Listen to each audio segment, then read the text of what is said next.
Hello and welcome to the One-on-One Podcast. If you're enjoying the show, consider signing up for the Patreon. There you get ad-free content, early access, exclusive episodes, and monthly supporter hangouts. You can find it at patreon.com/the One-on-One Podcast. If you don't like the subscription-based models, there are other ways of supporting the show that are linked in the description. Thank you for tuning in and enjoy this episode. Welcome to the One-on-One Podcast with your host, Juan Ayala.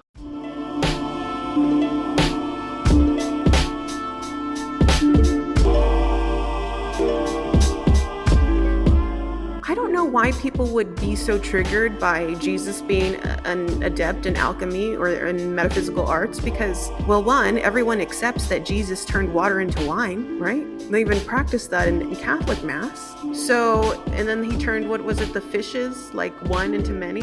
He multiplied that, okay. He healed this, yeah, he used like Reiki and like all kinds of things, you know what I mean? Like, okay, you know, that's why to me, Jesus is one of the greatest master metaphysicians to walk the planet. And the word Christ actually refers to, in epistemology, it's the Christos means fire. So Christos means fire, Christ is fire, and that really just goes back to the consciousness of everything. So he was anointed, exactly, 100% anointed. So it was about holding that specific consciousness, Christ, the Christ. So Jesus, or Jeshua, the Christ, is because he was able to hold and maintain a certain level of consciousness. This is why we're talking about him right now. When I say that we too have the Christ consciousness,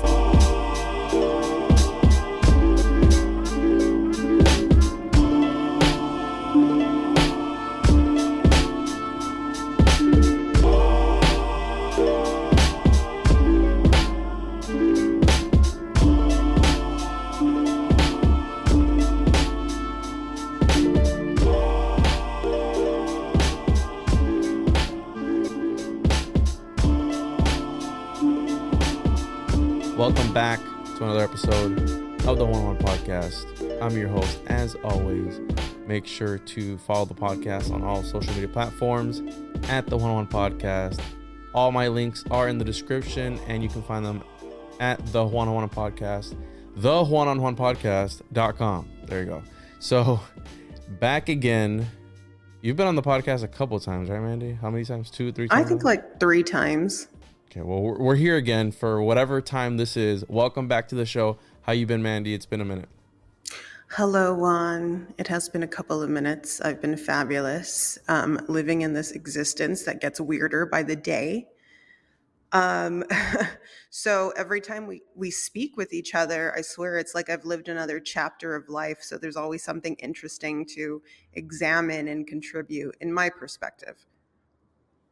Has anything, I know you've opened up another shop as of recently, right? Can you tell the people a little bit about you and what you've done as of recently for those that haven't heard you on my show before?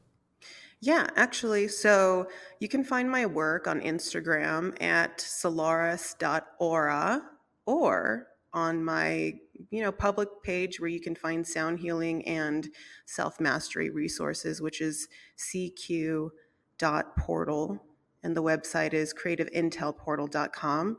So what my work is I am essentially, in layman's terms, an executive coach. And so I coach individuals, I coach groups, I coach, corporate kind of gatherings. And the whole point is to help get everyone connected to their holistic selves, to their mind, their body, their energy in many different various forms. I've done classes at behavioral health hospitals, at schools.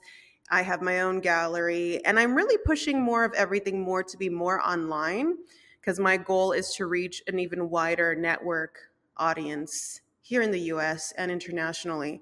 So I did open up a CBD store. It was called Aura CBD and Apothecary. I have since moved that from New Mexico just to the online platform, so it's available to more people.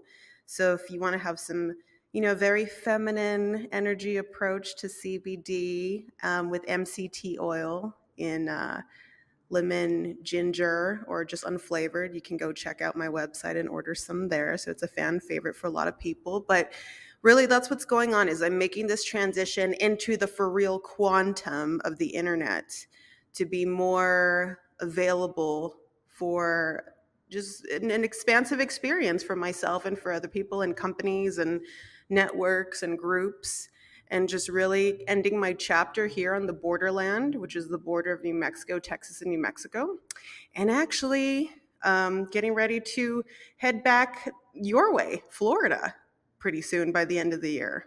Really? And Yes. why is that? Well, see, my whole thing now in my lectures and stuff is that we're evolving, right? We're either escaping or we're evolving. And I believe, some of us choose evolution than escapism. So we have to know when it's time, when our ego has said, okay, I've had enough of a certain location or a certain everyday work or routine, and when is it time to really start to create the new identity, or beyond the new identity, but the new experience, right? So my new experience happens to be back in Florida, which I've lived there previously. And so I realize life is simple in its simplicity. And even Leonardo da Vinci has said, simplicity is the ultimate sophistication. So for me, although everything we talk about and what you talk about, Juan, in your podcast, like, the esoteric realms and all that stuff is like, that's our bread and butter. But in the practical sense of life, how simple can we live? So that's really my journey, is continuing what I'm doing, but really like bringing the simplicity of just enjoying life. And if we had to pick a place to just wake up and do normal things every day, where would we do that? And for me, it would be Florida.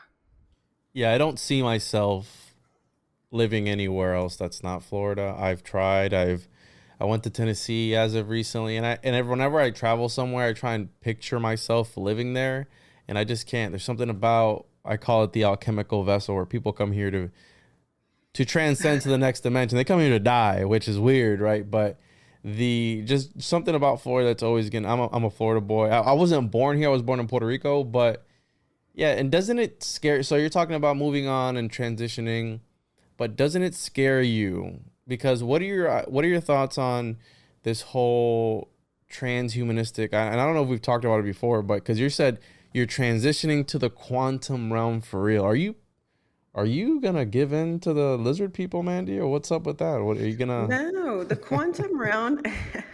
Remember, we've had talks about this before where I'm like, we are the lizard people. Let's embrace it. Yeah. Okay. No, it's the quantum, as in, okay, so the way that I interpret quantum is like the next frontier into where we're going. So when I think of quantum, I think of more of like the system of the internet. And now, don't get me wrong, because I'm not one for AI. So my thing, I mean, even my gallery is called the Portal CI for Creative Intelligence. And I'm all about CQ, which is the creative quotient or the consciousness quotient.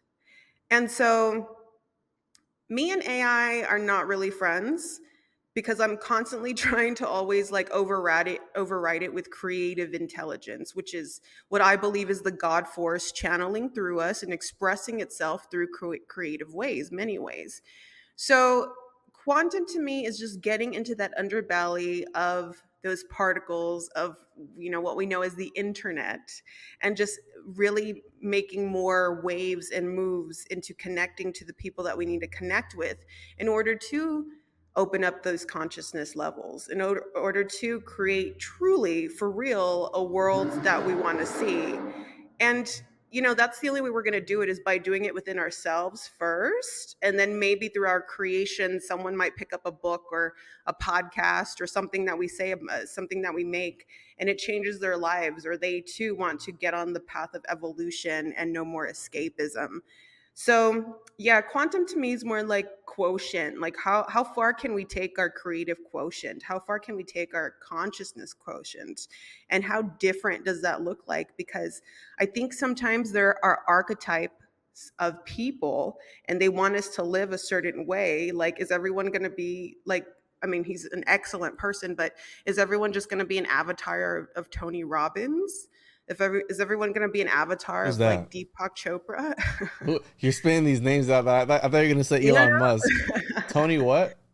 Tony Robbins. Tony Robbins, he does a lot of excellent work, like coaching and training and You entrepreneurship. guys on Shark Tank, no? Probably at one time. I mean, he has a whole like multi-million-dollar industry with what he does, which is great. But again, like how many times are we going to create avatars of the same archetype? Do you know? Like my thing with that is like Well, think about rich white guy. Is that the archetype? well, you know what? I don't even think he's white. He might actually be Greek, but you know what? Don't quote me on that. I don't even know. Let's see But here. American. So born in L.A. born in LA. Yeah. You know, so I mean, like I said, everyone's doing their own work. But my thing is, how many times are we going to be the same avatar of the same thing over and over and over again? Mhm. Like, this is what I'm talking about creative intelligence and creating originality within ourselves. Like, so we're not carbon copies. It just drives me nuts. Have you ever had one like you're creating something and then you just maybe might experience or observe someone maybe like copying something that you're creating? And you're So like, okay. the the Giants are always watching, and I know that for a fact. And by Giants, I mean the other bigger players in the game, because some have reached out and given their appreciation. Because it's fine. I don't consider it copying. I don't think you can try and emulate the as much as you want, but you can never replicate it 100%. That's just how I feel. And I think there's room Absolutely. for everybody in this realm as far as creativity. We're all alchemists. We're all creating our own thing, and we're all changing people's perspectives. But absolutely, are there people who quote unquote copy? Maybe they try, but I know for a fact there are some way bigger channels than mine that have reached out and they're like, keep on doing what you do. I check your stuff out, and I'm just like, all right, good to know. So if there's one, there's Yeah. many. Absolutely. So, when I think of like copy, I think of like the AI. Like the AI can't replicate anything original. It's always going to copy some kind of form of something. Whereas your CI, your creative intelligence, your creative quotient can be entirely new. What is that? We don't know. There's so many variations. We're so many consciousness levels. So, I just think of like when I'm on the internet and I look at like marketing and stuff, and everyone's kind of like replicating the same marketing like funnel or the same tactic. And so, when I say getting into the quantum of the internet, how many different ways can we start to develop different circuitries of connection and business and exchanging energy and products and stuff like that, where I just think like let's reach new frontiers. Let's really bring more creative ideas to the table, and let's just not replicate the same system that maybe has been working, but it doesn't work for everyone. Do you know what I mean? No, absolutely. But I mean, you hit the nail on the head with the archetype, and I think that people feel safe with the same regurgitated shit over and over again, right? So they feel safe and they relate to whatever that is, and I think that's why they always go back to the same archetypes, the same formula, because it works. And then sometimes it takes a lot to step outside of that realm to innovate and be an innovator in the space and come up with your own style, because sometimes, let's be real, sometimes it doesn't work, right? It's alchemy Yeah. for a reason. You're trying to achieve the magnum opus over and over and over again over the years. So I think that's why people go back to that same type of template, right? Where it's just the same thing over and over again, but I believe it's done for a reason. And what are your thoughts on because I know the AI thing is real big right now, and I don't know where I stand with it, because some people say, oh, well, the AI is taking over. Yeah, but from what I've seen, the AI really does take a lot of input from us. For example, the AI art generators, it only does as much as you give the prompt to it. So it's only going to make a legitimate piece of art if the person, the practitioner that's messing with it, is inputting the correct formula for it to spit something back out. It's not as simple as they're making it seem online, because I know people in the realm who really take it above and beyond than just a regular person. And I see all the work that goes into it. So I'm like, okay, it's not just here, give me this and it comes out looking great. No, you need to put in work. Now, I don't know where that's going, but we're giving too much credit to the it's not so intelligent as we have made it out to be, is what I'm saying. So Yeah. So okay, so to be the devil's advocate in this scenario is that in my belief system and the pushing of the CQ and the creative intelligence and creative quotient is it is in my belief system that what is and what drives the energy of creativity is the connection to a higher energy. That can be God, that can be your higher self, that can be the cosmos, that can be whatever you believe it to be your higher power is. So when you have the higher power conducting itself, and the way that it can truly conduct itself is through the mechanics of having your chakras or energy vortexes in alignment and awaken, which I call the aura arts. So, like your aura. Once we get these energy vortexes awoken and balanced, then that creates you as the conduit to a higher power working through you. Now, is it going to work through your hands and you're going to create a painting? Is it going to work through your voice and you're going to be speaking like we are right now? There's just so many forms, dance, or just, normal human being. Like, you need to solve problems all the time, and to solve problems you have to have creative solutions. So for me, it's about teaching more about how to become that conduit of higher power into yourself, and to really access all those 7 dimensions and more. But mostly we work with the 7 dimensions because we have 7 chakras that we work with fully. And so when we talk about AI's, it's still an intelligence. It proceeds over all of the universe. But also there's another intelligence, and that intelligence is the CQ, is the God, is the Christ consciousness, is the Buddha spirit, the Krishna spirit, the all the energy, the quantum energy that can come to you and to give you that power to create these concepts, to really execute these desires within you, to awaken people, to teach people, to transmute. I mean, whatever it is your intention is. yeah, intention is a real big thing, especially with whatever you do, right? I mean, because I believe like all these occult forces that exist that we're able to tap into by how you're saying, either aligning your chakras or awakening your kundalini or whatever, all that stuff. That I'm not into any of that really, and I don't know if it's because of my upbringing, but because I was always taught that was like demonic. Yeah, of course. But it would only make sense coming from the church, right? Because I've learned that in this community, whatever your point of view is, just know that there are like 15 other points of views that differ from the one that you have. So you can't always make people happy, especially when you're creating art, right? I mean, when you're putting different things out, it's going to resonate differently with everybody else. But this intention that you put into it, I've always said that the way you harness this thing, so you're pretty much getting at, we are tools for this higher power, this thing. Well, for example, what do you believe? Like, what do you feel comfortable with in your belief system? I believe there is a one God, and I believe that it, he, she, they, them, whatever pronoun you want to put on them, they control everything else. And it probably does work like a machine.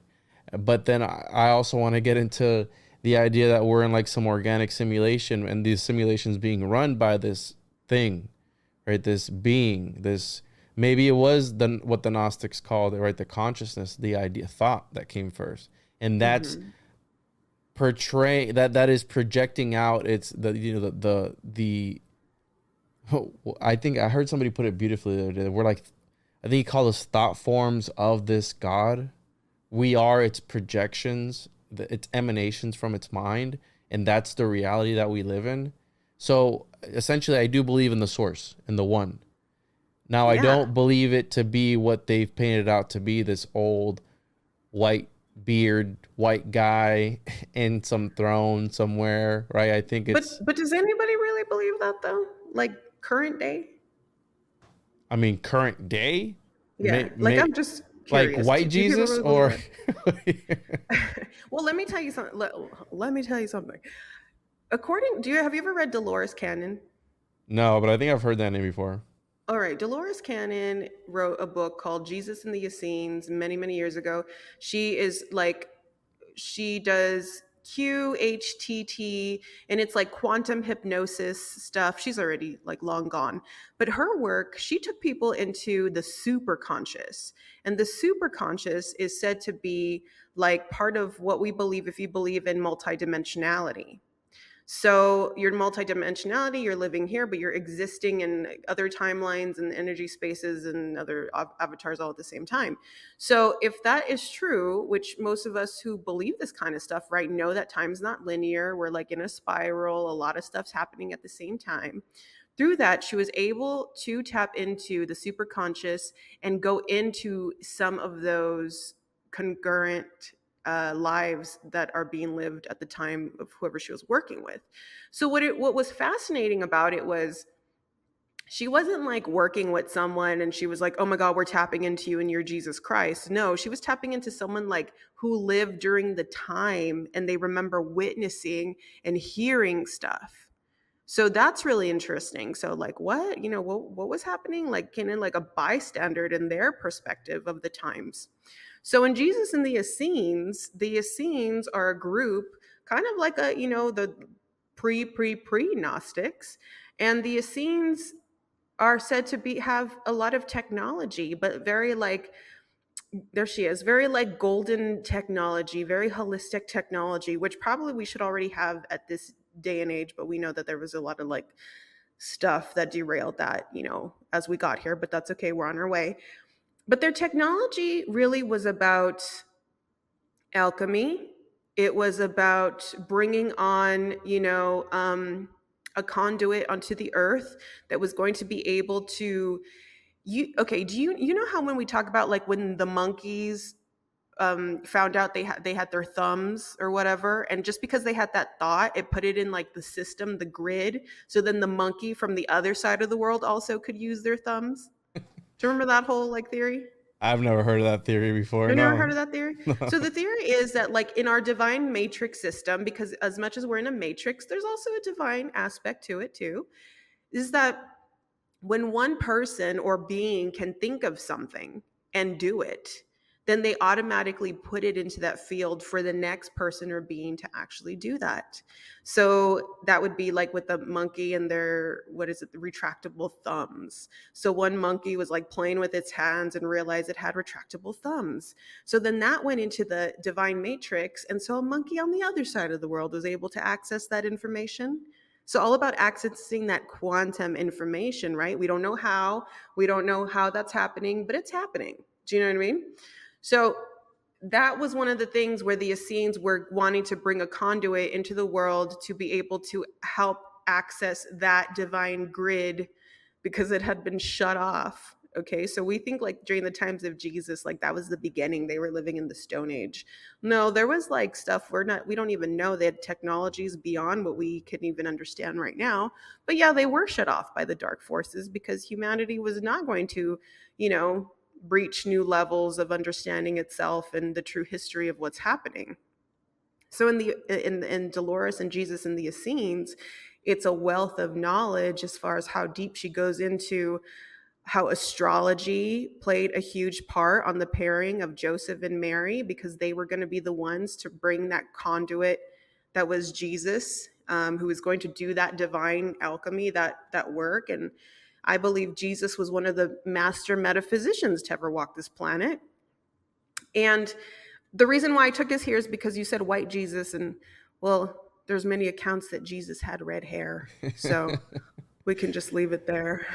I just say I just because I'm a troll, but yeah, it's like which Jesus do you believe? Some people think like Santa Claus. Santa Claus, is he white? Is he black? I've seen black Santa Claus before, so it's Well, like, you know what, Juan, and you bring up a good point. Let's talk about this because let's go into soul alchemy, right? Soul alchemy is, what I teach, and soul alchemy is about bringing in those paradoxes, bringing in those polarities, bringing in that um, separation. So when we say things like that, like, oh, is he a white man or is she a white woman? We have to really, like, everything that we separate ourselves from, we're calling more of it. So if it's something we don't like, so if I don't like, let me give an example.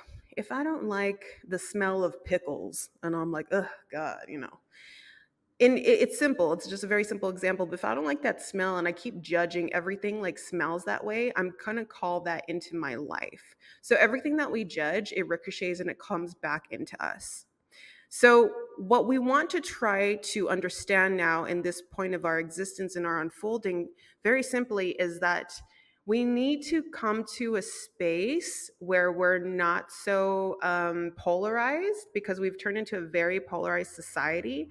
And we need to come closer and we need to fill in that gap into accepting that which we don't accept, because the more we don't accept it, the more we attract it. So then it becomes paradoxical. The more we accept it for what it is, then okay, we've integrated it, just like integrating our shadow and that dark stuff. And you know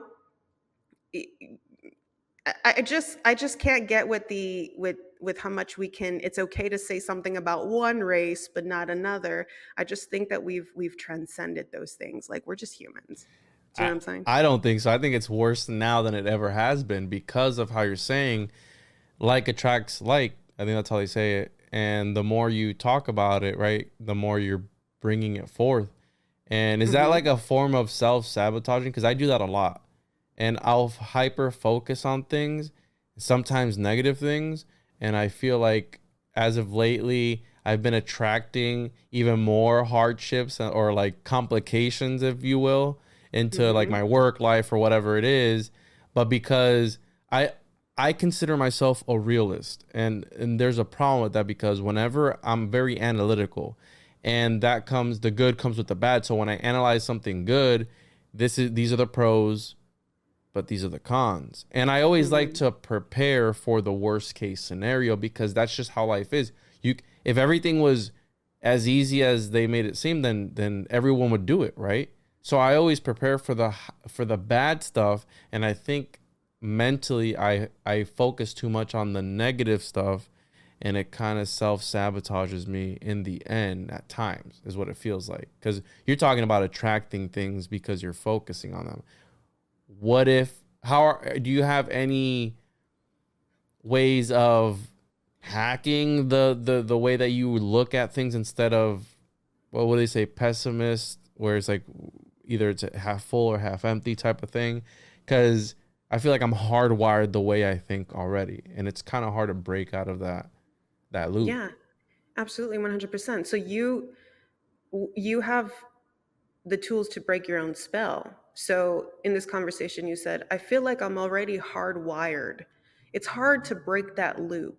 So in this conversation, at least two times you said the word hard and you believed it. So it's about reprogramming your conscious self. And it's because of how we grew up, and it's the belief systems that were put into us like a program, right?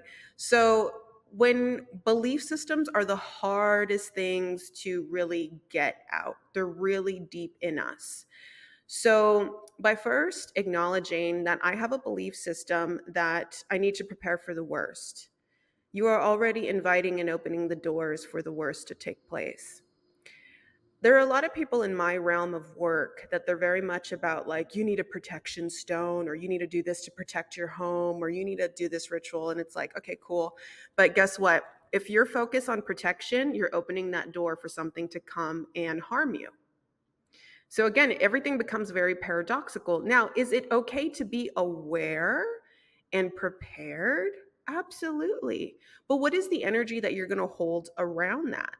Do you know what I'm saying? So on both sides of the scale that we have, like we're talking about this, polarized society, both extremes are not right, because they're both preparing for the worst and they're both hating the worst. So that's why they keep attracting themselves to come together more in the worst way. So again, the thing is about what you tell yourself and what you think. Let me give you an example of this on a higher order. I was reading this book called The Science of Self by Eugene Freeman, I believe is his last name. Written in 1923, this book. And he goes into talking about how there is this theory that he has that the greater source is broken up in two. Sometimes we can say it's masculine and feminine, magnetics and energetics. There's so many ways, circuitry and lines. But in this particular notion, he says that it's broken up in two. So, like the yin and the yang. And one part is the Luciferian part. And the Luciferian part simply means the mind, everything that is the mind. And then the other part, we'll just call it the Christ consciousness part. And the Christ consciousness part would represent everything that is love, grace, accepting, all that stuff. So two dichotomies of two very different concepts. Now, the point of this is that these two concepts stream on the micro and the macro level. So within us and in our society, in our world. So we have like everything that's Luciferian, that we know that, the dark occult practices in. And then we have everything that, people are trying to be like more in their Christ consciousness or Buddha consciousness or just heart-centered. And it's, we're just trying to like accept and love and all that jazz.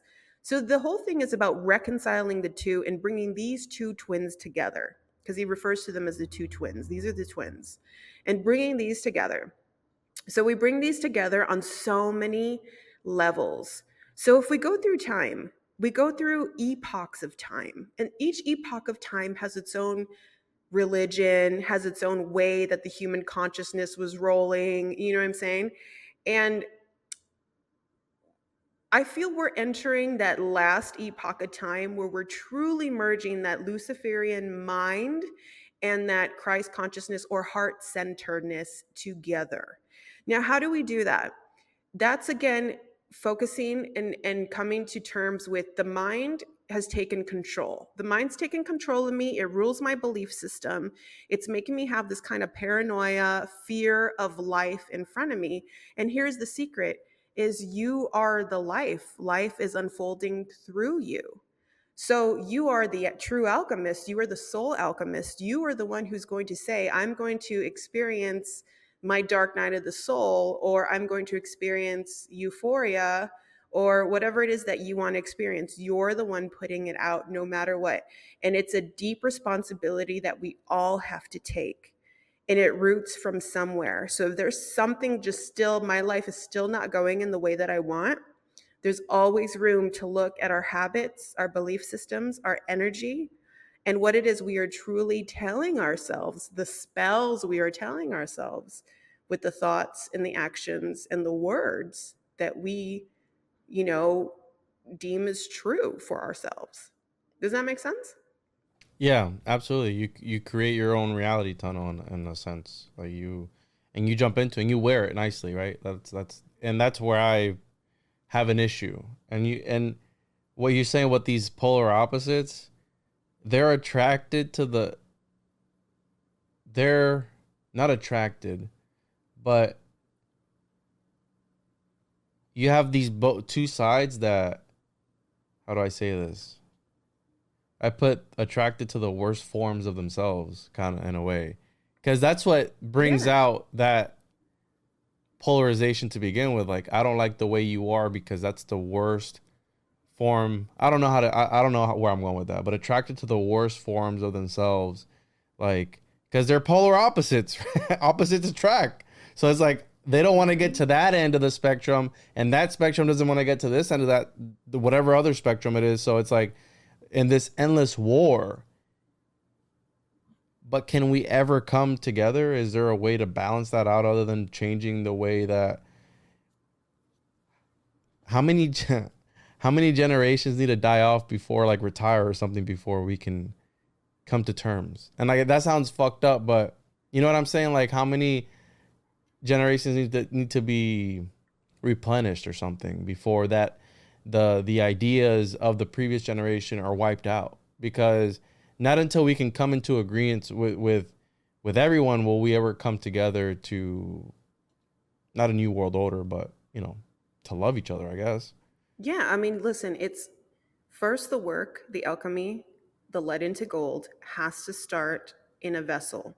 So, in order to transmute something, it has to be encapsulated in a vessel for that to take place. So, that needs to take place first within the individual self. When the individual self is able to make that transmutation in its own vessel from lead to gold, then the transmutation will naturally happen on a collective level. The opus minor, when you work on yourself, purification, right? You work on yourself, and then you're able to cause it do the magnum opus. So Yeah. So really what is happening outside, and as much as we want to be like, oh, what's going on and blah blah blah, like it's what's happening inside. Do you know what I mean? It's what's happening inside. So it's about like, all right, how am I going to step into the world? And sometimes we don't even have to do anything that hardcore. We can literally, with your own energy, if your own energy is residing at a high frequency level, you can just walk into a room and people can just feel you. Even if they're not even on that level of recognizing, frequencies and energies, they can feel something is going on. And your quantum particles can come into their aura and make even the slightest of shifts that can get them to think something, feel something, cure something, whatever it may be. It's infinite. And so that's why we go back to the conduit of self, the conduit of the CQ, and the conduit of the energy flow that you are and what you're projecting from your mind. How many times have we had bad days and like it just unfolds, it just continues. People cut us off, they're rude, they're mean. And then there's times when we have great days and people are very nice to us, because all of it is a reflection of ourselves. We are living in a mirror world.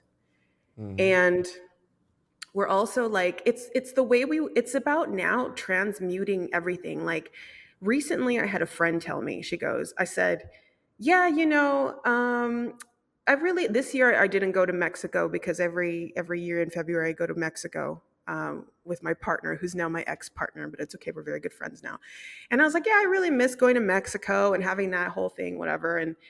And she was like, I said, because being Mexican, in my opinion, like all the other races, but because in this body I am Mexican, I said to be Mexican is very powerful. Like you have the energy of the two serpents. The Spanish goes all the way to Moroccan, very like Arabic serpentry, and then the indigenous Mexican and indigenous American serpentry. That's how I'm interpreted in the esoteric realm, right? So I'm like, very powerful. I'm totally loving it. I love who we are in this day and age, whatever, whatever. And she was like, really? Because I always thought like that we're Mexican because we're a product of rape. And I was like, whoa, okay. What dichotomy, right? So here I am like, whoa, we're super hybrid race. And then here she is, and she's like, oh no, we're something to be ashamed of because we're a product of rape. So do you see the activation of our power and dispower going on there based on thought process? So we can take, and even when that, what she says, I'm sure is true in many cases. But you know what? I also think in that epoch of time, they were playing their twin scenario of something polar opposite. And guess what? I'm pretty sure, a lot of cases of great love that happened between indigenous and Spanish people, and they got together and they messed around and they had, a kid hybrid race, you know what I mean? Like all of us, like all the cultures. So that's what I'm saying is like, we can either hang on to half of the story and make a victim of it, or we can also look at the other side of the story and be like, yeah, I won't invalidate that, but guess what? I bet you there's also another power of love that took place. And we are the product of that super fucking hybrid human being that can access all those powers. And that's what I say to every single culture and race. You are a super amazing hybrid human being. We all are. No, I mean, everyone's mixed. So Access those amazing cultures, access that magic. What's in your ancestry? They freaking knew it. How did it connect you to the stars and the cosmos? And use it now and turn those dark stories, which were the shadow, which we all were the conqueror, we were all the colonizer, we were all the victim, we played all the roles. Okay, so since we've played all the roles, what do we want to continue to unfold now, based on us knowing that at some point in our existence, in our multitude of multidimensionality, what do we take from it? How are we going to unfold new archetypes, new experience, transmuting, turning the lead into gold in this scenario? Yeah, I'm Puerto Rican, so I'm right there. We are a mix of what was the indigenous people, or are the black slaves, and then you had the Spaniards in there too. So, and how you're saying it wasn't perhaps all bad, but you can see how from the same idea sprout to polar opposite outlooks on it, right? How you're saying. Yeah, And that's what I'm saying. That was the twinning, right? mhm, The mhm. Luciferian and the other side, the heart center. And you mentioned something. You were talking about the Essenes earlier on the topic of alchemy. Were they alchemists? Were they some sort of alchemists that were trying to transmute reality itself, and maybe that's why they killed Jesus off, because they knew that they were trying to bring forth this change in the world, because try to show people the technology of what tapping into the Akashic records of the Internet of Things, or the real Internet of Things, the OG cloud that Moses was able to tap into, and all these guys. Yeah, yeah. It was like the Essenes where they were from what ancient Atlantia and ancient Egypt would have been. So they spread themselves out, and this would have been a time where they knew that the energy was going to be right for this kind of conduit being, which would have been Jesus, Yeshua, Jesus the Christ, and that they were going to be able to do this on an astrology level, on a level of the energy of the earth. And so they were a clan of mystics, alchemists, spirit scientists, musicians, sound healers, all kinds of things like that. So their whole thing was about, again, opening that divine matrix, opening that grid. But when you say they killed Jesus off, here's the thing: is like, some people would debate, oh, Jesus wasn't really like killed on the cross. I don't know. I mean, we weren't there, so I don't know. But we do know that there's an account that there was this thing about being in the temple, right? His body for 3 days, and then it wasn't there; it disappeared. So that's the most fascinating thing, is through what Jesus learned from the Essenes, is that why it wasn't about that he was killed, like his physical body, yes, but Jesus was such a metaphysical master that he knew that he was going to be able to disappear and kind of put his body in entropy in a quantum way. And that's exactly what he did. That's how freaking masterful he was, is he knew how to work his quantum particles and just zip them into, another realm of existence. So we can say that the actual act of crucifying Jesus, of course, was a very, savage thing to do, but he knew what was happening. He knew what was going on, and he knew that through this, he was going to open up that divine matrix field for the consciousness of higher source to come directly to us. And that's why after that, they could not stop it. The beings were going to have a chance to have that light flow through them. And so that's why it was always about finding the DNA. Let's get rid of the DNA. Let's get rid of these people. Let's get it. I mean, it's always about stopping that conduit of light that is able to be accessed into the human body. So at some point, we're all going to be able to do it. We just need to start, getting our vehicle in place, if you will. And I'm reading here that they were obviously a mystic Jewish sect in the second temple period. And then you also had the Pharisees. I've heard that before, but I've never looked into it. And the Sadducees, which were socio-religious sect of Jewish people, were active in Judea during the second temple. Okay, so there was various different sects of people with different beliefs, and the Essenes lived in various cities, and they had beliefs they had the beliefs here. I just saw it. They believed in Ascensionism, communality.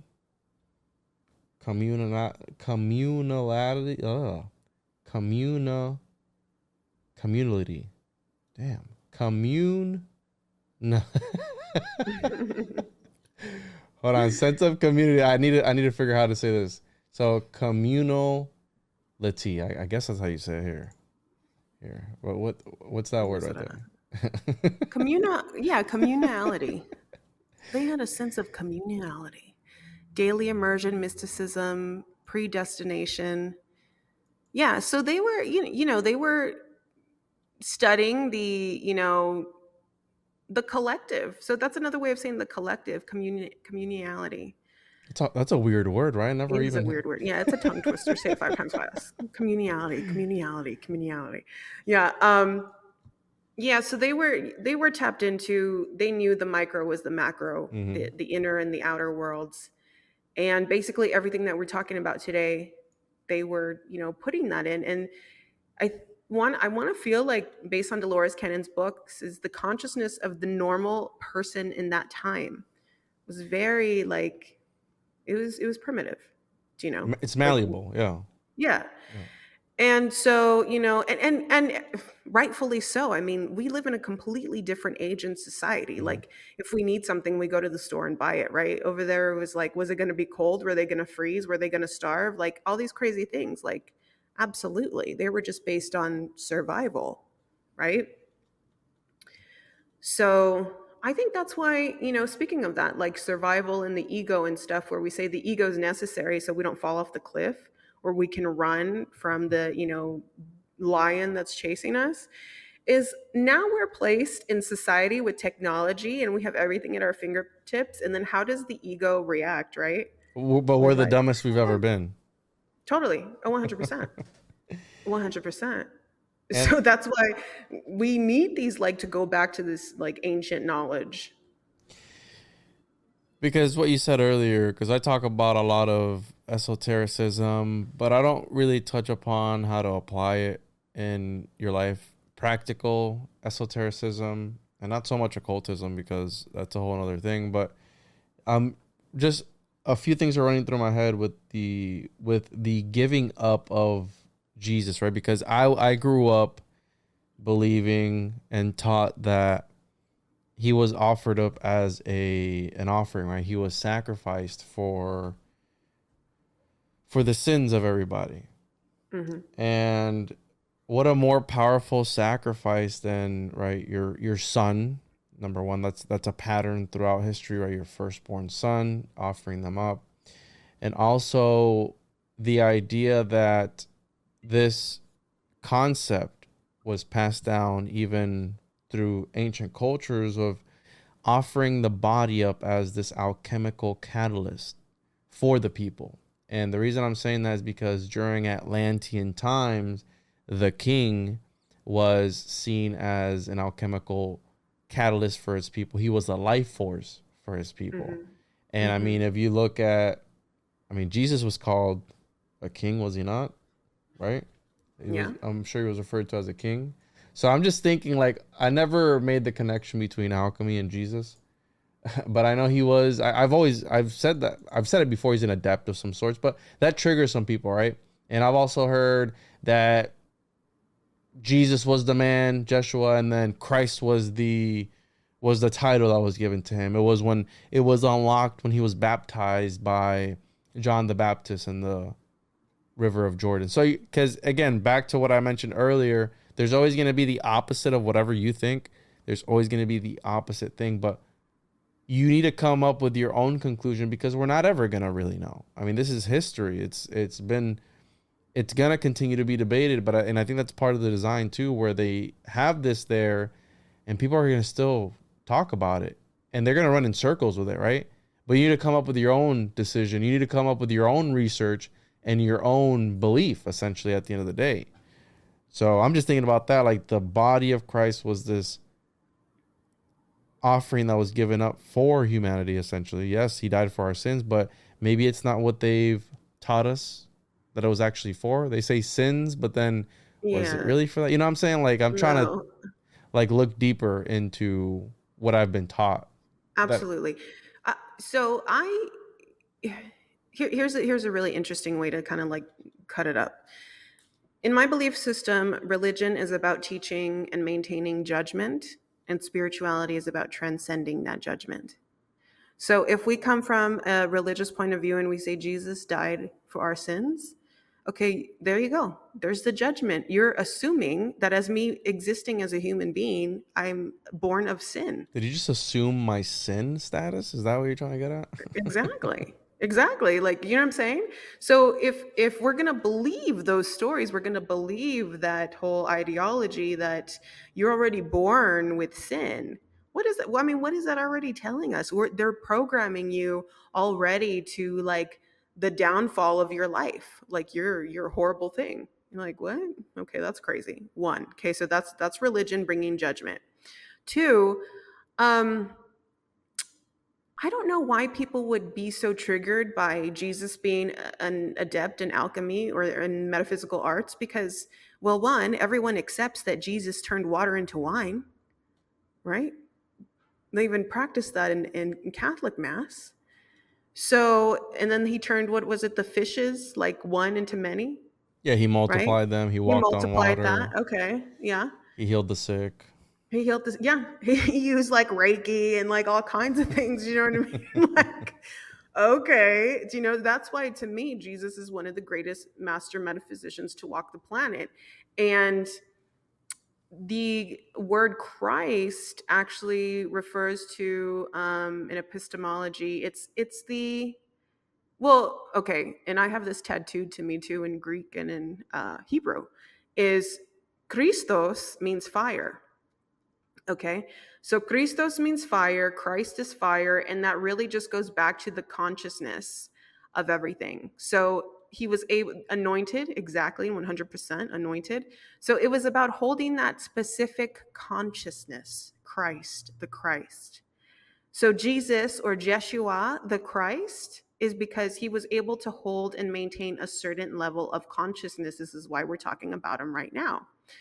So when I say that we too have the Christ consciousness, that's a truth. We too are connected to that Christ light, to that conduit of all this stuff. Let me tell you, can I tell you a weird experience about my personal Christ consciousness moment? One question before, what were you raised when you were like growing up? Were you Catholic? I was raised Catholic. Yeah, I had to go to Sunday school, catechism. I had to get, communion. You had to go through all the sacraments. And then I was like kind of rebellious when I was in middle school, so my dad made me sing in the choir to top it off. So I was like, to me it was like punishment. I was like, why, And I knew really early on the fact that in Catholic church that you have to stand up and sit down and stand up and sit down. I was like, so early on, I was like, this is like cult, like this is like a cult, like what are we doing? Do you know? And then I used to read, well, I still read, but when I was young, I read about occult knowledge very early. So if you're talking about eating and drinking the blood of Christ, I'm like, this is satanic. This is cannibalism. Mm-hmm. But I'm like 12, 13 years old, and these are the things going in my head. And sometimes I thought, am I the devil? Is there something wrong with me? So, but when I was done receiving my last sacrament, which is communion, right?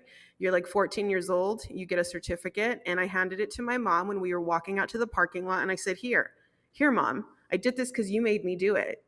And she took the certificate and she looked at me and she goes, okay, good, I just wanted you to do that, but now you can go and like seek any kind of religion or spirituality that you want. And I was like, what? So for her it was just like having some sense of like foundation of Mm-hmm. something, rather than nothing. And then since I did it, then I was able to explore whatever the heck that I wanted to explore freely. And I always have been. So, yes, to answer your question, my beginning roots are in the Catholic world. That's why I feel like I can speak on it, because I'm like, I was there, you Yeah. know? And then it was an interesting conversation where you're like, I married a woman, and then you came out and all that stuff. Because that's like completely. Oh yeah, absolutely. It's completely like, different than what, that original kind of stuff is, but that's what makes me a paradoxical character, right? I'm all Yeah. over the place, making all kinds of damage happen. And I think that that's where I stand with my kids. Like, I'm gonna give them the foundation that I had, which was I was raised Pentecostal, but I'm gonna give them that foundation. How you're saying? Because at the end of the day, Mandy, I think that organized religion's a piece of shit, but I think that religion serves its purpose when used correctly, right? We have all these tools, and I think it's another tool that, if used correctly, to give that person a foundation, because some people need it. Some people need guidance.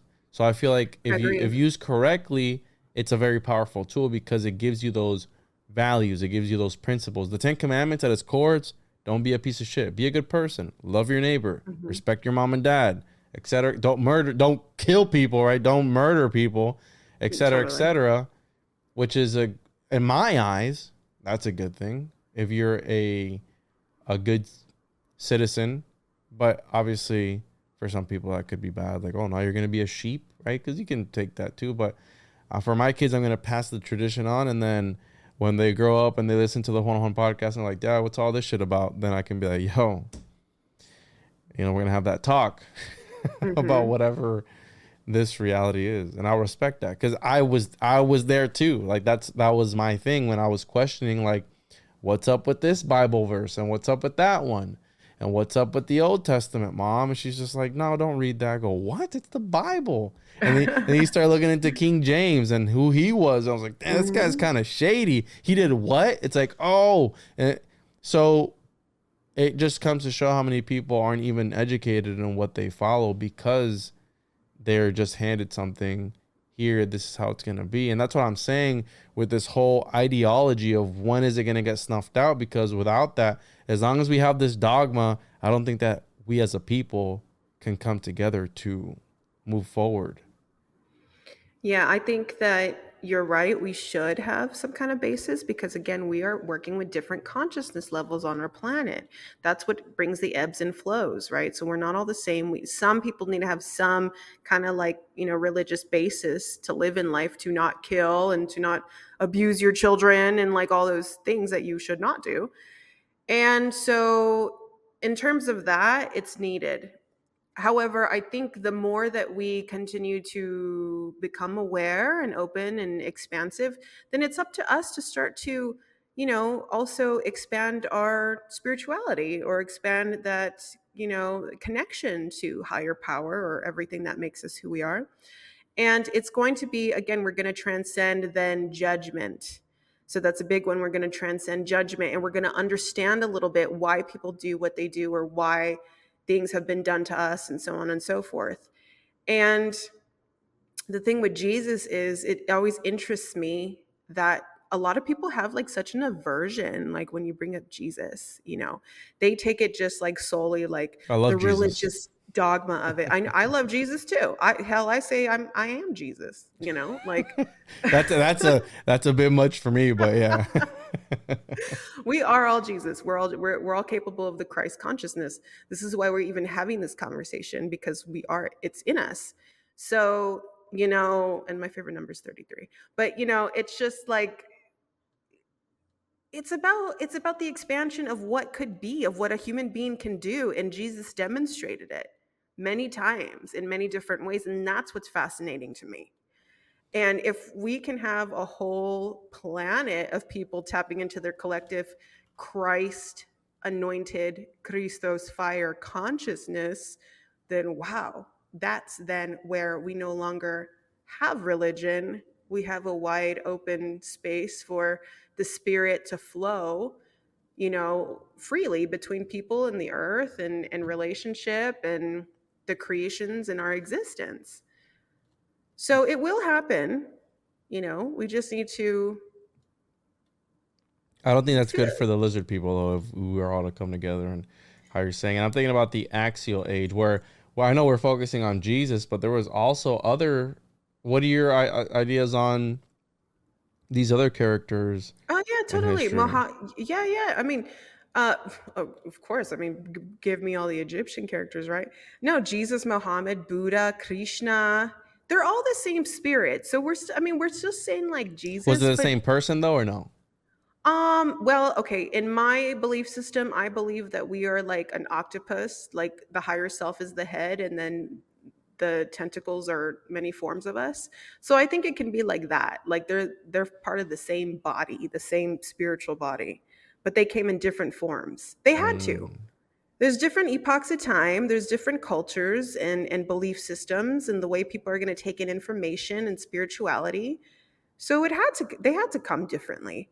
Mary Magdalene is also a huge, part in all of this. And then you had, Magdalene was from the temple of Isis.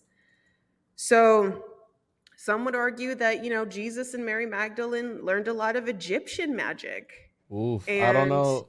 I don't know if you've ever looked into Jay Widener's work, but if you haven't read The Mysteries of the Great Cross of Henday, amazing book, and in it he goes on to say that, let me look it up here real quick, that he calls Mary the he goes on to say that she's like the creator of alchemy in a way. So Mary Magdalene and Matthew, she was present during what, the resurrection? Or there was two women, wasn't it, during the resurrection? it was Mary Magdalene and then Mary, his mother Mary. Yeah, and then he goes on to say as the Orthodox, yeah, Mary Jesus' mother. And I'm trying to find where he says that pretty much that she is like the creator of alchemy. I mean, a woman, right? Because that's like against everything. Oh, women can't, right? They can't do Well, that. again, that's another just inversion of the reality that we're in because everything started first with feminine energy. So for Mary Magdalene to be deemed the creator of alchemy, that's absolutely on point. And like I said, she was part of the temple of Isis, and everything in Egyptian mysticism was all about alchemy and symbolism and all that stuff. So there's a part where it's about activating the Ka body, Ca, and the Ka body is like kind of like your aura that goes around your normal body, and it's to say that why Jesus was fully like able to heal and do all this like quantum stuff is because Mary activated his Ka body, and this was a sexual act. It was done sexually. Uh-oh. So all this information that I read that's really good. It comes from the Mary Magdalene manuscript. I'll have to send you the author because I can't get it off the top of my head, but really amazing stuff, that goes deeper into the stuff. But So I found it. it's about It seems say that again? strange. Sorry. It seems strange at first to think Mary Magdalene as one of the founders of alchemy. So, and he goes on this whole thing. I mean, this is an amazing book, but even right? The power of the letter M too. That's why it's a Mickey Hmm. Mouse, and that's why it's Hmm. MGM, right, with the G in the center there. Very Masonic of them. And it's Hmm. also the middle letter of the Absolutely. alphabet, right? It's the middle M, and yeah. I So think then M is also the 13th letter. I think so. Yeah, I think you might be right as well. Yeah. I mean, So hello, I am named Mandy for a reason. according to the Gospel of Mary, one of the Nag Hammadi texts discovered in 1947, Jesus taught her secrets that he failed to reveal to his apostles. Interestingly enough, several Gnostic sects, such as the Ophites, held that Mary Magdalene and the noted first century alchemical author known as Mary the Jewess were one and the same individual. So, yikes! So we have some Hmm. some very interesting stuff in this book. So I did an interview with Jay, and I encourage people to check that out. And I encourage people to check the book out because it's really great and Oh yeah, totally. it I'm goes gonna go hard in the read that paint. book. Yeah, So I'm it's sorry. cool. Continue what you were saying. Um, no, it's just, I mean, like I said, Mary, to be like one of the founders of alchemy, would make all the sense in the world, connected to Isis or connected to Hermes Trismegistus, Mm. Thoth. It's all the same person. It's all the same like oversoul spirit. So again, it has to come in many different avatars in order for the people of that time to understand, incorporate, initiate, all that stuff. I believe that our life is just one big initiation right after the other, right after the other, so I mean, we're just in our own initiations, and the thing is that we're in a, paradoxical world, so it's not to get into the illusion of inversion. And if we do, how do we, let's find our way out of that. Let's get out of the inversion. And J is the 10th, C is the 3rd, so you have 13 as well. Boom. There. Damn. Boom. I love it. I'm not a numerologist, but you're a gematriist. No, not even. I got like No? Somebody was freaking out on me in my comments the other day. They were like, gematria wrong. I'm like, dude, I've never ever said anything about knowing anything about gematria or numerology. So joke's on that guy. Yeah, I mean, everyone's crazy in their own way. Yeah. No, absolutely. So very interesting takes on that. And I know it's pretty heretical to be saying things like that because it has been suppressed in the mainstream religion, right? The divine feminine has been completely removed because, again, I think it's part of the rewriting of history, if you will, where it's like man, and women need to be in the kitchen or however they say, whatever they say, right? Yeah, I mean, and then you can break it down to, again, man, mental, logical, that side of the Luciferian. That's just a game that we're playing, but again, we're coming back. We're coming together. We're meeting the mind and the heart together. We're meeting the Luciferian and the Christ together. So we had to experience it. The dark needs the light needs the dark, and ultimately the dark always serves the light. So that's the only way we're going to be able to play it. That's how we're going to see the dichotomies. The thing is to not fall victim to these dichotomies. And if we agree, like, no, okay, that's not going to work for us anymore, that's kind of like an old adage, then all right, let's move forward, and let's kind of not, we can either sit in it and again be like, oh, poor us, or we can be like, all right, well, that was an interesting experience, but what can benefit us more and not polarize us one way or the other, right? Yeah, really breaking. And I think that, I know it sounds cliche to say, but I think you need to be the change, right? You need to enact it. Be the first to, how I said earlier, I talk about all the esoteric stuff, but I don't talk about the application of how to be able to achieve this, right? Number one, all is, right? One of the Hermetic principles, all is mind. Start with mindset. Do you have any recommendations as far as, because I know you do a lot of natural, holistic things. I know you have the oxygen that you do. And also, what about food? What about foods? What about sounds? Mm-hmm. What about all these other things that we're able to implement in order to help us achieve this, Yeah, I'll tell you. So very simply, number one is like turn off your TV. Okay. If it's like mainstream stuff, like turn it off. It's sending you frequencies and signals to your third eye and to your psyche to specifically make you crazy, make you on edge, make you think different things. It's programming. They've been doing this to us forever. So, I mean, just be like weary on the TV. If you have to watch one show, then fine, go do it. But even a lot of people like to have TV in the background, and I'm like, don't do that. Put on music. If you can listen to the sounds of music, things that are upbeat, instrumental, go for that. There's just some I mean, I don't listen to them, but I guess it's out there. There's some music that, again, is very harsh on the psyche, the words, the tones. Energy is everything and frequency is everything. And they know how to manipulate those frequencies to make you crazy, to make you angry, to make you doubt yourself, to make you put yourself into a hole, into this illusion where everything is hopeless. And it's just a mind trick in your mind. It's like walking into a fun house And you're like, oh my God, this is reality. It's not reality. Shut it off. Shut off the TV and put on music. So I would say replacing the music everywhere, it's systematically done when people go to like doctor's offices, the airport, and then it's the same thing like on TV. It's a psych op. Don't pay attention to it. Don't watch it. It's bullshit.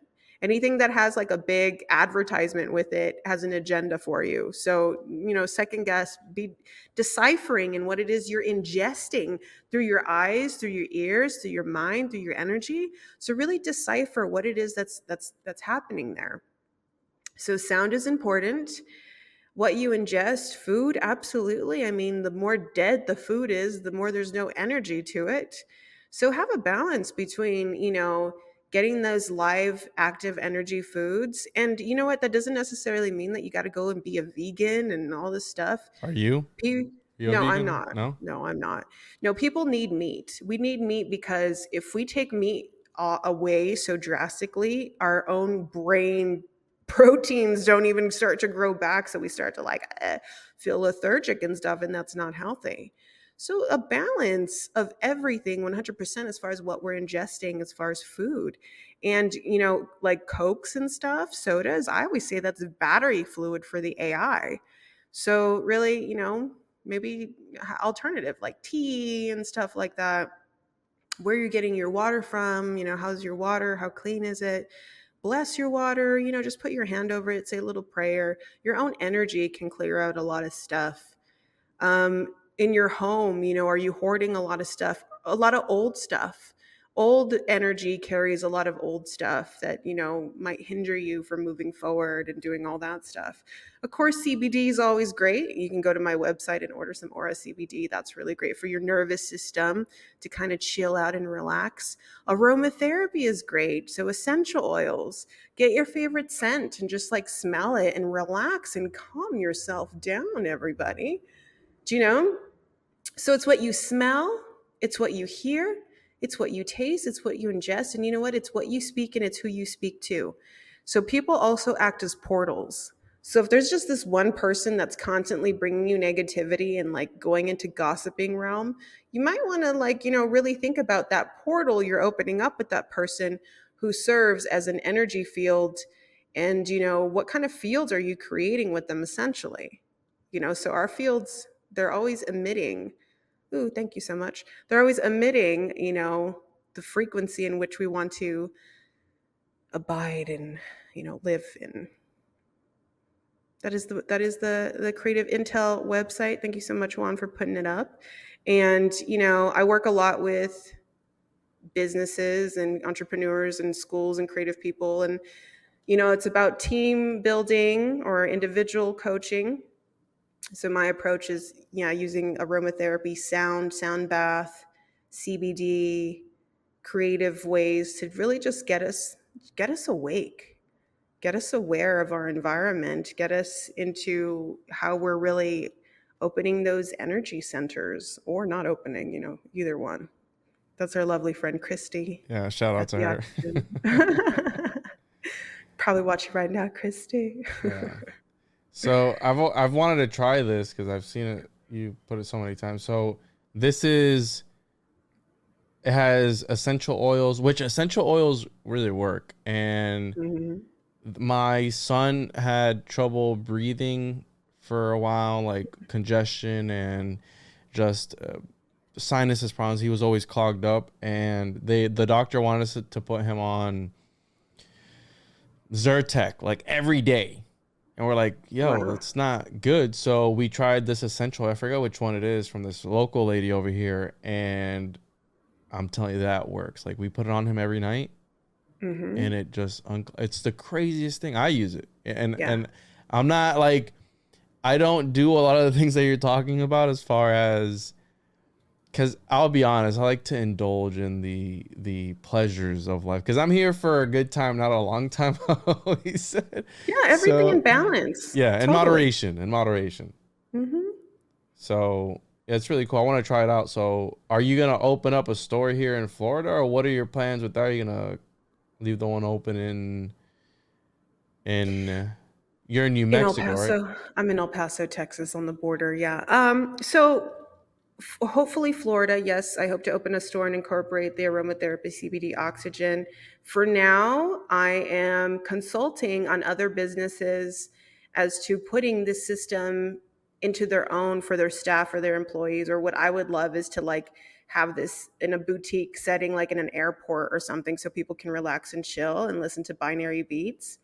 So I'm open for, contracts and consultation on how to use this and to have it function for your particular population of people. Of course, if you're in El Paso, Texas, you can come portal jump over here. But really for me, it's about expanding this whole concept. So that's where I'm at, is I'm expanding this whole, you want to know more or how to put it in your business or how it can work for your people, then that's where the conversation's at right now. And because I can't be all over the place, I like to avatar myself now. So I'm creating workbooks and manuals on the whole subject on how we can start to incorporate this for behavioral health, for school, for just businesses, because I mean, we got to take care of our people. My dad was just telling me today, my brother, he's doing his residency in Phoenix, Arizona. He's, an MD, and he's told me something that I had no idea about. And one of the largest suicide populations are actually doctors. Really? Yeah. And the whole like healthcare community is like they're having a hard time. And why are they having a hard time? They're seeing a lot of death, they're seeing a lot of illness. Mm-hmm. But, naturally you're programmed in that realm to be very much in the mind, in the logic. So it does strip away a sense of your like spirit to tap into that. So those people more than anything, our healthcare workers, need a place to rejuvenate. They need some sense of mindfulness. They need like extra compassion and just like a space to like gather their own selves, counselors, teachers, all kinds of people. Everyone is working themselves ragged, and they're not taking care of themselves and using like self-care and stuff. And it's very important. So this is why I consider myself the soul alchemist and teacher of the teachers, because I'm like, everyone has to take care of their own population in their own way. So let's create like a manual or a workbook or a conference, and let me teach you some modalities so you can put into your own place in the way that it's going to benefit you and the people that you need to take care of. Do you know what I mean? I've learned that just because, right, a doctor is perceived as a career that gives you money, right? You earn a lot of money. But I've learned that usually people with more money are usually more unhappy for some reason, from what I've seen. Because I know a lot of wealthy people, and they always pick up the weirdest habits, like popping pills or like whatever drug, and usually it's pills, right? They get pills, and I've noticed that just because they have money, they're not happy. And I think it's the whole thing with the American dream, right? You have to be asleep to believe it, and we've been painted this picture in order to. That's what you need. You need the American dream is having a nice car, a nice house, and this family. But from what I've seen, usually the people who don't have a lot, that live more simple lives, are happier, right? And they're not in this whole thing of having to work 40 hours plus, and people who boast about working 100-hour weeks and all these things, like, that's not something to be happy about. Like, you're a cog in this system, and the system has its claws all around you, and you're embracing this. And I think that's another mental thing that we have to break. This whole having to go to the office and being there. It's like, we know a lot of these jobs don't require you to be there 10 hours a day or 12 hours a day, whatever it is. It's like, you can still get your job done, but it's this mentality, this herd mentality, this paradigm that hasn't been shifted yet, hasn't been moved. And I think that Ovid did that. It kind of like woke some people up, and I hate woke. I think that sounds stupid, but it made people realize, right? A lot of people, some are still like in their cars with masks on. And the other day I was outside washing my wife's car, and the Amazon guy pulled up by himself. It was a kid. He had a fucking mask on. And I Oh my wanted to, gosh. because it's not my job to wake people up, right? I respect you. Whatever you want to do, I respect you. As long as you leave me alone, whatever happens between two consenting adults, so be it. But I wanted to kind of be like, hey, bro, are you okay? Like, are you all right? Are you, because you're wearing a mask, we're both outside together. Because he's like Yeah. next door. I'm like, we're both here together, right? It's okay. He was by himself with a fucking mask on. I'm like, what are you doing, dude? You know what I'm saying? Like, Yeah. some people are trapped in that. They're already in that reality till they haven't been able to break out. And like, Yeah. there's also not people to tell them like, yo, come toward.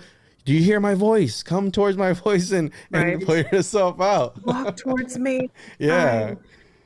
No, it's true. And that is one of the biggest psych ops that has been done within the last couple of years. But again, that's everybody's own individual free will choice as far as how they want to live the reality, and to decipher and all this is why these things are important. And this is why 100% I'm like, listen, everyone, we all need aromatherapy after having to wear masks for so long. So come on, get to it, get with it. Let's open up, that sense memory. Let's get in, in the holistic realm of everything. Let's take care of our people. Let's really let's reach new frontiers in our existence. Let's reach new frontiers. And a lot of that stuff is like, even, schools really trip me out in the way that they're like, the classrooms, they're so boring. Like, some of them haven't been updated. If they have, it's just like there's no art on the walls. I'm like, how can people learn in this environment, much less teach? Do you know? So for me, it's like, yes, I'm coming across like I'm an executive coach, I'm a writer, I am, a voiceover podcaster, all this stuff. But my main work, my core of it is to infiltrate all means of society, schools, hospitals, businesses, to be able to create an atmosphere that is holistically healthy from the minute you walk into it to the minute you walk out of it. And that includes aromas, the sounds, the sights, everything that you're taking in is energy. And it matters what that looks like. And, especially if you're spending, many hours in a certain room or building, it matters what goes on. And it matters how you take care of yourself or how you don't take care of yourself. So, holistic for me is about everything. It's about the job, it's about the person, it's about the family unit, the relationship, the human being. It's not just this like, oh, we're going to be mindful and meditate and take out your yoga mats. Like, we're past that. We're past that. We need more. Okay, let's go to more, and let's do it. So hopefully that will be, upon us in the new frontier. That, there's some things up my sleeve that I think some businesses are going to like, that are going to make them a little different than the next one when it comes to these concepts. So Mm-hmm. I hope that starts to unfold soon. And I think with the way society is now, I think businesses need to be a little bit more open-minded with what they do too, right? And be Absolutely. more not so exclusive, because we know what happens when that happens. Are you allowed to ship this stuff to Florida? The CBD? Oh yeah, of course. All right, cool. Yeah, CBD is legal in all 50 states and Puerto Rico. All right. Well, I just ordered one, so Thanks. there you go. I'll try that out, because I don't like to, when I smoke, I don't have dreams, and I like to dream. So it's this weird thing where I have to like detox for a little bit, and then I've been doing some like dream recollection things to, right, explore the Yeah. dream realm. And when I smoke, I don't get that. But also sometimes I have anxiety, so like my fingers right now are destroyed because I haven't smoked. It helps with my anxiety. So I'm gonna try this out to see if that helps to help me go to sleep too, because it's Yeah. an issue I've always Definitely. had.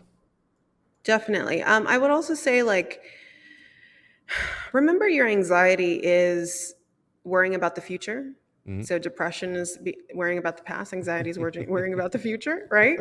So just, focus on your breath and remember that that's honestly all that matters, because the minute we stop breathing is the minute we're dead. So as long as we still have breath running through us in the present moment, then that's all that there is the truth of the present moment. And everything else is going to work itself out. Fear is just an illusion. Okay, so whatever you're fearing is going to dissolve, and you have the ability to dissolve it and to create the new picture. And higher source always provides for you what it is you need in that moment when you need it. So you are never without anything that you absolutely need. Yeah, what I mentioned to you earlier, that I prepare for the worst. So absolutely, I'm thinking about the future, and it's like, oh, and that brings forward whatever anxiety I feel. So absolutely, I need to stop being a worrywart. But I think as a business owner, that's something that you're gonna have regardless, because you can't really rely on anybody but yourself for not only for your actions but for everything that happens, and the people depending on you too, right? Is the Absolutely. biggest thing. So that's where that comes from, and I've been doing this for a long time as far as running a business, and that's just the way it's been, man. And I know it sucks, and that I get back to that ideology of, oh, that's just the way it's always been, so it's okay. But easier said than done, right? Easier said than don't worry. Hey, don't worry about it. Oh shit, where have you been my entire life to tell Yeah. me not to worry about You it? know what? All you can, so instead of, what if we replace worrying with just putting an action moment to moment? So instead of worrying, because worrying don't do dick for us, Mm-hmm. let's put an action forward. Let's make it physicalized. So if you're worried about something, then it's like, what can I physicalize in this moment? So that's why I very much invite you Mm. and anyone listening to really start to tap into their CQ, your creative quotient, and your consciousness quotient, because that's what's going to get you to the next realm past the worries. Because mostly we worry about stuff like, how are we going to do this? How's this going to happen? You know what I mean? You know what? Your creative being will show it to you. It will open up that insight for you. It will give you the knowledge. It will give you the technique. It will give you the opportunity. So that's where you just expand it. Like, boom, I'm here. I'm ready. I'm open for it. And that's when the miracle starts to happen. So just always expect miracles. Absolutely. And did you have any concluding thoughts to leave the people with? I know you've said a lot of great things, and I've learned a lot, right? In order to, the number one thing I'm going to keep saying is be the change, right, that you want to see. And I know that's Yeah. cliche, but you got to start somewhere, and I think you can start with yourself, and how you said, rub off on other people with your aura of, and I think that's, people enjoy, is this my creative intelligence, Mandy? Is because Yeah. this is my thing. I talk, I use my voice, and I get people reaching out all the time that they love the show, they enjoy it, which is great. So as long as somebody enjoys it and has learned something from it, my job here is done, right? I mean, I'm putting out my good comp. I found a wallet the other day at Target, and I returned that shit, and I felt good. So Good. because that could have Yes. been a piece of shit, and it was pretty heavy. So Yeah. Jesus once said, "What you measure in this life will be measured in your next life." And he was talking about karma. So you mm, return that wallet, you trust in Jesus, it's going to come to you tenfold in this life pretty soon. Do you know? So our actions always have a reaction. So just put out the best actions you can. Know that you are in your own movie, your own simulation, and everything is just here to either show you a mirror effect, to help you grow, to teach you dichotomy, polarity, paradox, and to show you to help you witness the miracles that you are unfolding in the consciousness that you're holding. This is your world, one. We're just living in it. yeah, I've always said I'm the demiurge of this podcast and these episodes. So absolutely. Did you want to plug anything else before we left the people? This was great, Mandy. We got to do it more often. Thank you. Yeah, if you want to come visit me at creativeintelportal.com, if you want to book some services or, get on my newsletter, come visit me on my IG, solaris.aura, or the IG of the CQ.portal. I also have a podcast, the CQ Portal podcast. So, yeah, we're just diving always into the creative quotient, the consciousness quotient, more stuff coming on that. Everything's going to be more on the internet for me now, so to reach more audiences. So if you're hearing this in a completely different destination that is Texas or Florida, don't worry, we're still coming at you. If you want to get some CBD, go ahead and check out my Aura store at creativeintel.com. And thank you, Juan. You'll have to let me know how it is when I ship it to you. Absolutely, yeah, and we reach people. We were number 5 in Uganda. Shout out to all the people in Uganda listening to the show. Nice. Hello, Uganda. What's up? Number 5, and I think we're still in the top 10. So That's cool. yeah, shout out to those people and everyone listening. Mandy, you were great. You're always great when you come on. I encourage people to check out your stuff. Order some CBD. I did, and also check out the other episodes I've done with Mandy. We've gotten into some interesting topics, and usually I don't talk a lot about spirituality and these sort of things, but I want to step out of my comfort zone and start entertaining other ideas and thoughts, right? And bring the stuff to the people because it's what everybody needs. So Absolutely. Thank you. It's always fun. thank you so much, Mandy. And as always, everyone, see you on the other